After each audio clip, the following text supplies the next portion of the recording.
राम मंदिर के निर्माण में आखिर ऐसा क्या मिला जिसकी इतनी जोरों शोरों से चर्चा हो रही है। ऐसा क्या था जिसे देखकर नासा के वैज्ञानिक भी परेशान और हैरान हो गए। और सबसे बड़ी बात, जब आपको इनके बारे में पता चलेगा तो आपके भी पैरों तले जमीन खिसक जाएगी। साथ ही आपको खुद के सनातनी होने पर गर्व महसूस होगा।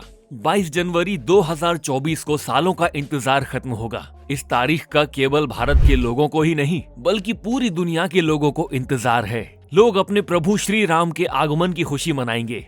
इस दिन के बाद राम मंदिर के दरवाजे भक्तों के लिए हमेशा के लिए खोल दिए जाएंगे। रामलला की मूर्ति को बनवाने के लिए देश के 3 सबसे बड़े मूर्तिकारों को बुलवाया गया है और जो भी भक्त इस ऐतिहासिक पल को अपनी आंखों से निहारेगा वह जीवन मरण के बंधन से मुक्त हो जाएगा। क्योंकि यह तो आपको पता ही होगा कि 22 जनवरी 2024 को राम मंदिर में रामलला की मूर्ति की प्राण प्रतिष्ठा होगी।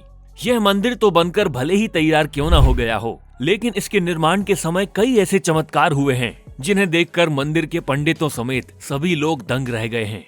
हम राम मंदिर के निर्माण के वक्त हुए उन चमत्कारों और रहस्यमयी चीजों के बारे में आपको बताएंगे जिसे सुनकर शायद आप भी यकीन न कर पाओ।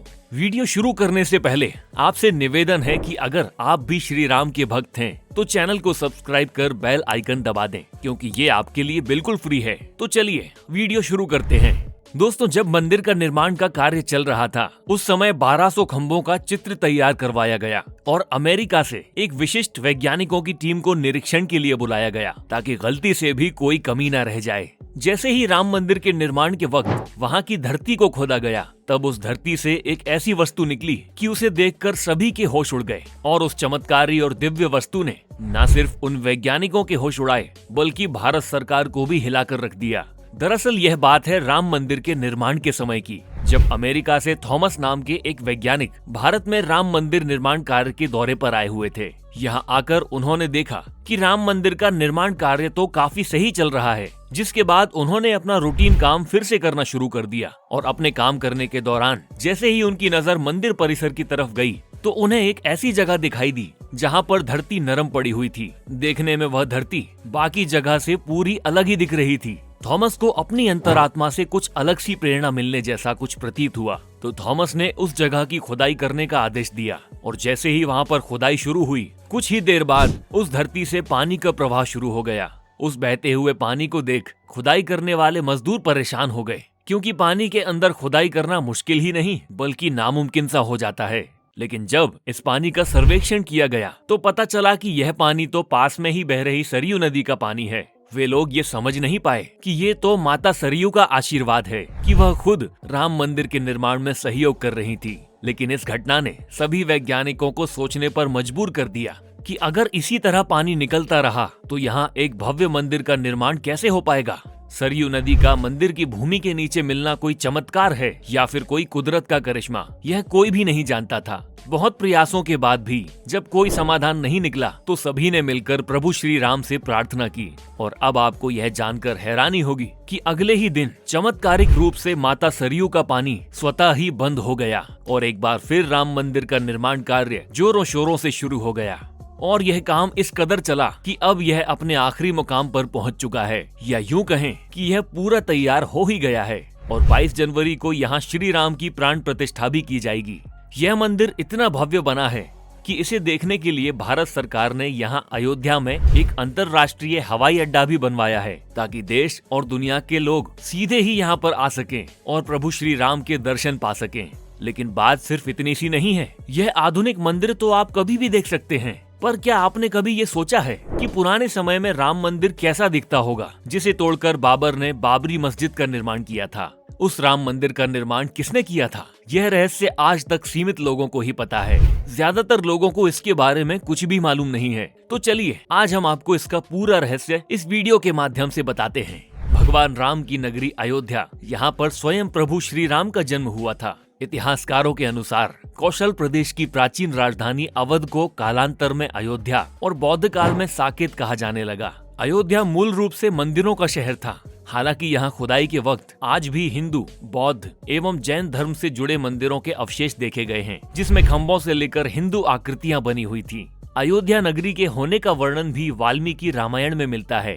कहते हैं कि भगवान श्री राम के जल समाधि लेने के पश्चात अयोध्या कुछ काल के लिए उजाड़ सी हो गई थी, लेकिन उनकी जन्मभूमि पर बना महल वैसा का वैसा ही था। भगवान श्री राम के पुत्र कुश ने एक बार पुनः राजधानी अयोध्या का पुनर्निर्माण कराया। इस निर्माण के बाद सूर्य वंश की अगली 44 पीढ़ियों तक इसका अस्तित्व आखिरी राजा महाराज बृहदबल तक अपने चरम पर रहा। कौशल राज बृहदबल की मृत्यु महाभारत युद्ध में अभिमन्यु के हाथों हुई थी। महाभारत के युद्ध के बाद अयोध्या उजाड़ सी हो गई थी, मगर श्री राम जन्मभूमि का अस्तित्व फिर भी बना रहा। इसके बाद यह उल्लेख मिलता है कि लगभग 100 ईसा वर्ष पूर्व उज्जैन के चक्रवर्ती सम्राट विक्रमादित्य एक दिन आखेट करते करते अयोध्या पहुंच गए। थकान होने के कारण अयोध्या में सरयू नदी के किनारे एक आम के वृक्ष के नीचे वह अपनी सेना सहित आराम करने लगे। उस समय यहाँ घना जंगल था, कोई बसावट भी यहाँ नहीं थी। महाराज विक्रमादित्य को इस भूमि में कुछ चमत्कार महसूस होने लगे। तब उन्होंने इस भूमि की दिव्यता के बारे में खोज आरंभ की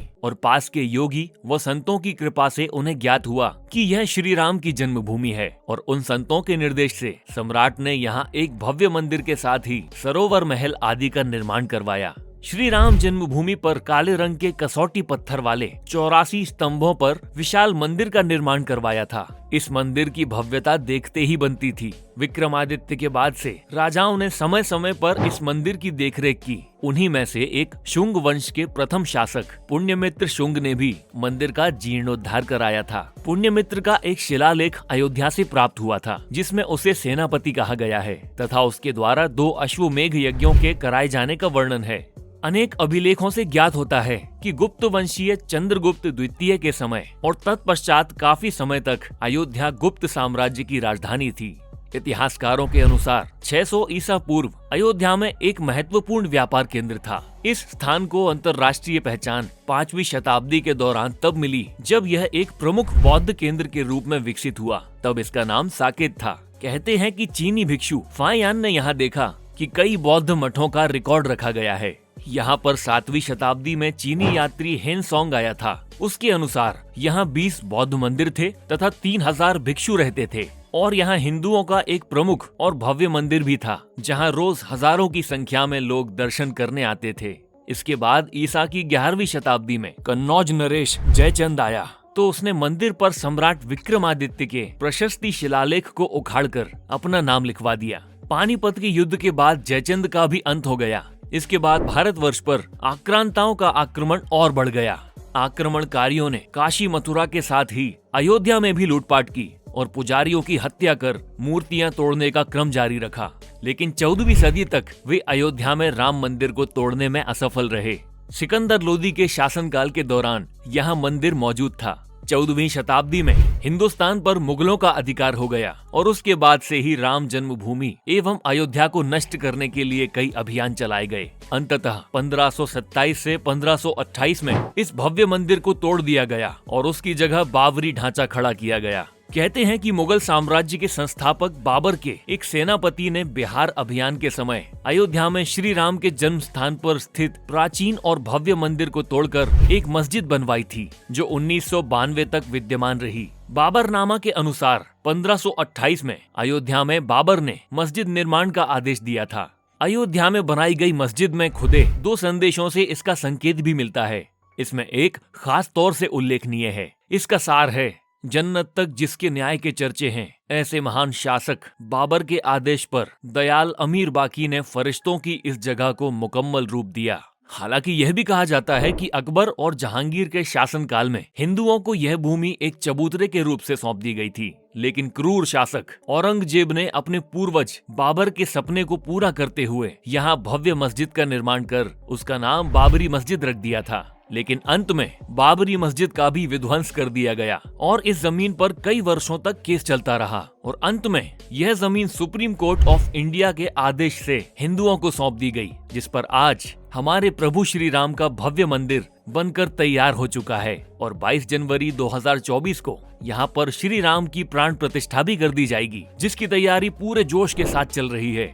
दोस्तों, अगर आपको ये वीडियो पसंद आया हो और आप भी हमारी तरह प्रभु श्री राम के भक्त हैं, तो वीडियो को लाइक करें, शेयर करें और चैनल को सब्सक्राइब करना ना भूलें और साथ ही नीचे कमेंट में जय श्री राम लिखना ना भूलें। धन्यवाद। जय हिंद। जय श्री राम।